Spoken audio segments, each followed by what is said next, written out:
Hello? Hello? Debris.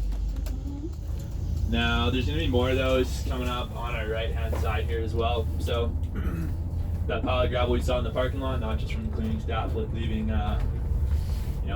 rubble around the area, it's actually from the glacier itself. So the Athabasca Glacier, that's right now at about our 2 o'clock, actually used to extend all the way back to the Discovery Center. And that pile of dirt I was talking about, that's what is known as a terminal moraine. So you can kind of think of that terminal moraine like a high water mark of the glacier. So that is the highest that it's been in recent history, and that was when it was discovered in 1843. The glacier, although it kind of looks like a static body of ice, actually moves around quite a bit, and that's what those other piles were from. So the ones that we saw in the parking lot that we just passed, those are called recessional and push moraines. So the glacier will recede in the summertime. There's not supposed to be more snow, but I guess yesterday was the exception to that. Now, anyone see some wildlife or? Marmot. Oh, right on. Yeah, we do have a marmot that lives near the transfer base, so certainly a possibility. It's always cool to see wildlife on the way. Just always good to keep your eyes peeled. Glad you guys were able to see that. Small snowpack on top.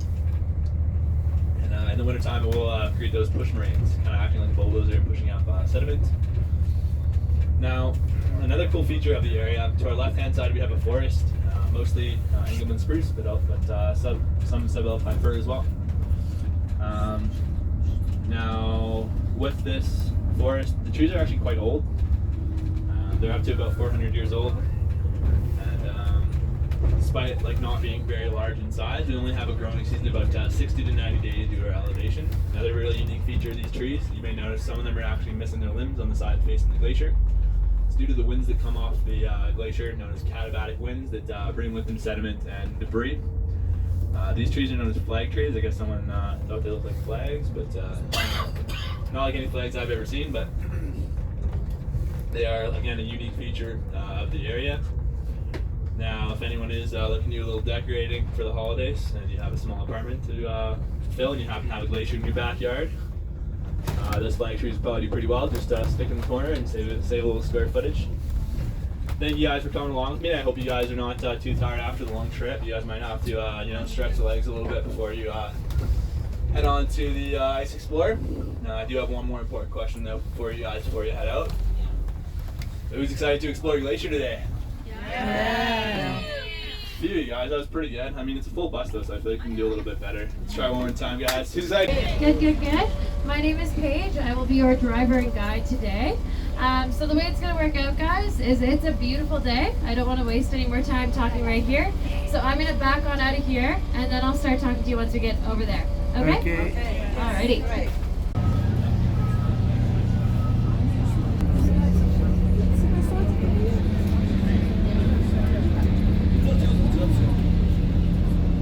Whatever is on YouTube.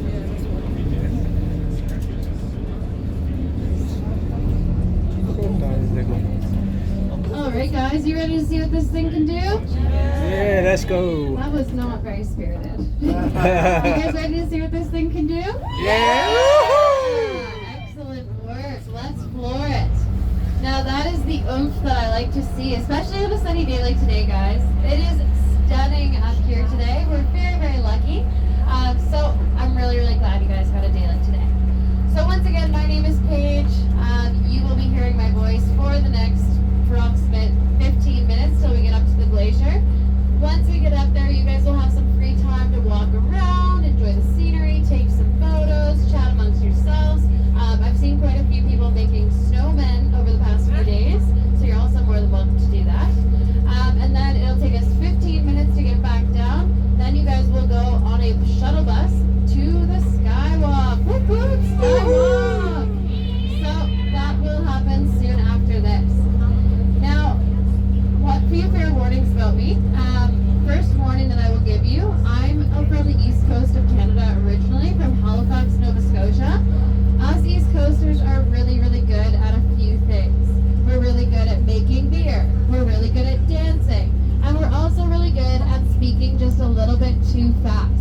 So if I go too fast, okay, I will try my best to slow down. How's that? Now, second thing I'll tell you, this is not my first rodeo. I moved out to the Rockies in February 2017. I was here for about a full season, and then I moved to Australia with my partner, who's actually sitting on this bus. You can wave, Dave. Dave, wave. There you go. So we moved to Australia, and then we came back to the Canadian Rockies because we think that this place is paradise on earth. We honestly love it out here. It's super beautiful. We're very, very fortunate to get to live out here, and we both love to ski. So that's why we moved on out here, and we get to bring people like you guys up here every single day. So what we're heading up to is the Athabasca Glacier.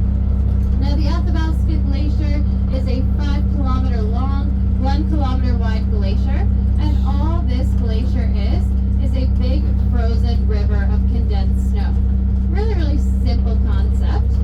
Now, this big frozen river of condensed snow does move a few centimeters every single day.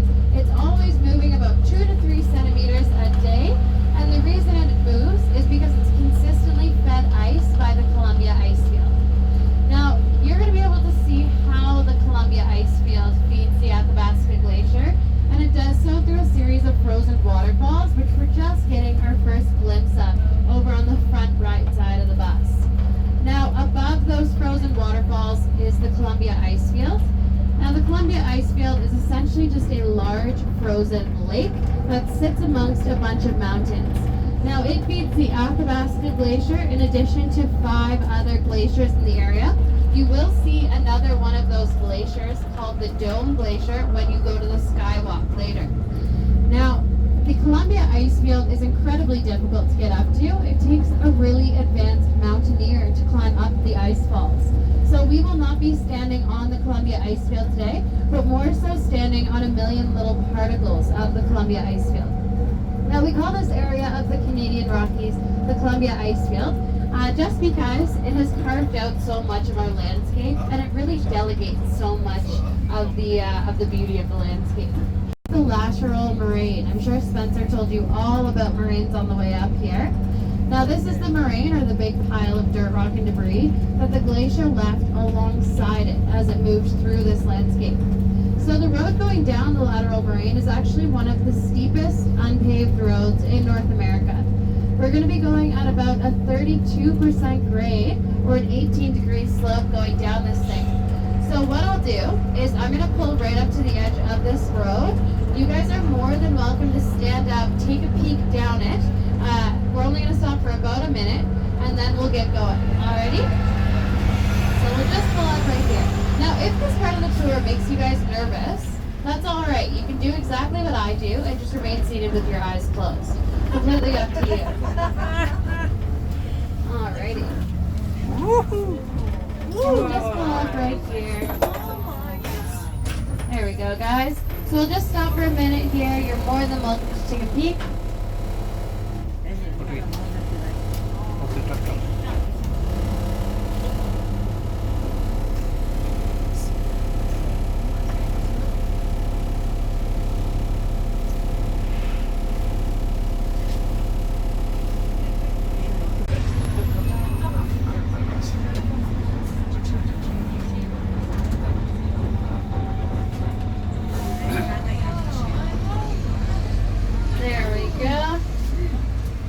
So guys, we are going to be creeping down this thing at a truly glacial pace. It's very appropriate. But just a few things. This is actually a very important part of us ice explorers training. Driving down this hill and driving back up it is a huge learning curve for us, let's say. Now, during training, we do have to go down this thing in neutral. So what we do is we drive right up to the edge of the moraine in our highest gear, essentially racing up to the edge, and then we chuck the bus into neutral, and we don't touch the brakes until the flat bit down in front of us here. This is very good practice for us. We're driving in an automatic bus right now, but this bus does have a tendency to jump gears about halfway down if you're not careful, so it's good practice for you to get a feel for it. Additionally, a lot of our fleet is standard, so they can stall out. Also very, very good practice in case you do stall out a bus and roll on down. Now additionally, for us East Coasters, it's very good practice if you're hooked up to a microphone when this happens, because we have a tendency to curse a lot. That's not necessarily a popular thing to do when you're giving a tour. So really good practice, and I've only ever sworn on 3 tours, which is pretty good, all things considered. Now one was during a rock slide, second was during a flash flood, and the third time I was just getting irritated. So not too bad at all. Now, back in 2017 as well, we did have a problem with people driving their rental cars up here after hours. I do remember an occasion where a Toyota Camry got stuck at the bottom of this hill here. As I'm sure you guys can imagine, cars can go down this hill beautifully. They just fly right on down.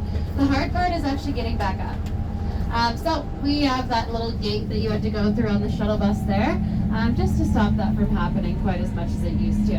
Walking on around 250 meters worth of glacial ice. That's how deep the glacier is going to be beneath where you're going to be walking around. So that comes with a whole slew of advisories. And I just want to preface this by saying, I spend a lot of time up here. I see a lot of stupid stuff happen up here. So all of it can be prevented with a little bit of caution. That's the only thing that makes it stupid. So you stay in front of the back 2 tires. Really important. Also, if anyone's coming into the park and they honk at you, get out of their way. Third thing, we have a big old area boundary. There's a bunch of bright red signs and flags. Just treat that like an invisible line that you don't go past. There's a bunch of big holes and cracks just beyond the boundary area. And if you guys fall into one, I will not be coming to get you. So just stay within it. Now the fourth thing and the final thing, arguably one of the more important things around here, is we are on a glacier in a national park. I see people litter up here every day. It drives me up the wall crazy. Please, if you have any garbage, that includes chewing gum, cigarette butts, Kleenex, plastic wrap, you name it, please throw it out in the bag that's right by the stairs, right beside me here. Now, if I see you litter on the glacier, I will not let you back onto my bus. How is that for a deal? You can spend the extra time appreciating your surroundings and not littering. So guys, I'm going to give you a time to be back on the bus. You do have to make it back to this one. I'm sorry if you don't like me. We are bus 537. We have a wolf on the door. So you guys are now known as the Wolf Pack. Congratulations, you've made it. So when it is time to go, I will go up to that little area where you'll be walking around, and I will howl. It is very embarrassing for you, but I do it for you. Okay? So I'll howl. We're going to be leaving here at 12:30. Okay? So